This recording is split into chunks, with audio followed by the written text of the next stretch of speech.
കൊരട്ടി ഗ്രാമപഞ്ചായത്ത് കൊരട്ടി പഞ്ചായത്ത് വാർഷിക പദ്ധതിയിൽ 1.50 ലക്ഷം രൂപയാണ് പദ്ധതിക്ക് ചെലവഴിച്ചത്.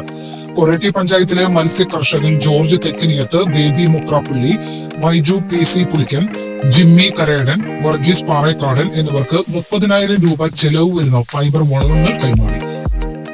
മത്സ്യബന്ധന ക്ഷേമനിധി അംഗത്വവും ലൈസൻസും ഉള്ളവർക്കാണ് വള്ളം കൈമാറിയത്.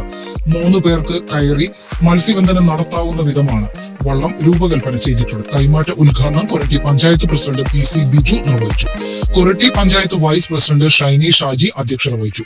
പഞ്ചായത്ത് സ്ഥിര സമിതി അധ്യക്ഷന്മാരായ അഡ്വക്കേറ്റ് KR സുമേഷ്, നൈനു റിച്ചു, പഞ്ചായത്ത് അംഗങ്ങളായ JC Paul, PS Sumesh, Reymol Jose, Lijo Jose, Shima Suddeen, panchayat secretary Sreelatha AS, മത്സ്യവികസന സ്റ്റോക്ക് വകുപ്പ് officer Jibina MM, George TD എന്നിവർ പ്രസംഗിച്ചു.